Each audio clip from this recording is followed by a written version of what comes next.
Dieu est la source de la vie, comme il est la lumière et la joie de l'univers. De même que les rayons de lumière émanent du soleil et que le ruisseau jaillit de la source d'eau vive. Ainsi, des bienfaits découlent de lui et se répandent sur toutes ses créatures. Et partout où la vie de Dieu anime le cœur des hommes, elle se traduit en actes d'amour et de bienfaisance. Notre Sauveur trouvait sa joie à travailler au relèvement et à la rédemption des hommes déchus. Pour atteindre ce but, faisant peu de cas de sa vie, il a souffert la croix et méprisé l'ignominie. Les anges, de même, s'occupent constamment du bien-être d'autrui. C'est là leur joie. Ce que des cœurs égoïstes considèrent comme une besogne humiliante, le relèvement des misérables, de ceux qui leur sont inférieurs par le caractère ou par le rang, voilà l'occupation des anges innocents.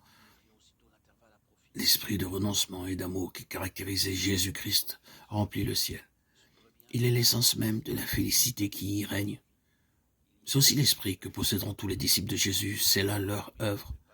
Quand l'amour du Sauveur est implanté dans un cœur, de même qu'un parfum suave, il ne peut rester caché.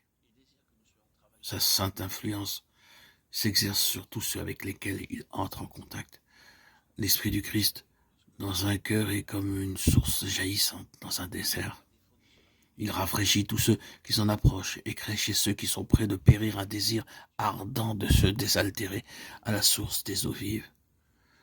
L'amour pour Jésus se manifestera par le désir de travailler comme lui au soulagement et au relèvement de l'humanité. Il nous poussera à l'amour, à la tendresse et à la sympathie envers toutes les créatures de notre Père céleste.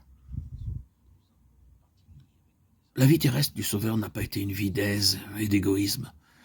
Il a travaillé avec une persévérance et une ardeur infatigables au salut de l'humanité déchue, de la crèche au calvaire.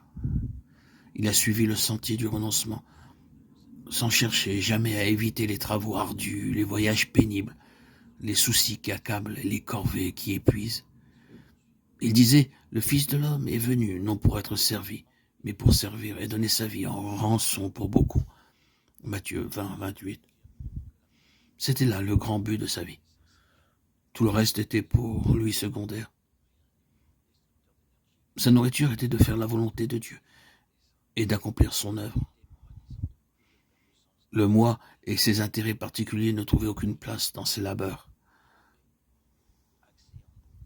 Ceux qui participent à la grâce et aux dons célestes seront prêts eux aussi à tous les sacrifices en faveur des âmes pour lesquelles le Christ est mort. Ils feront tout ce qui est en leur pouvoir pour laisser le monde meilleur qu'ils l'ont trouvé. Cet esprit est la conséquence inévitable d'une conversion réelle.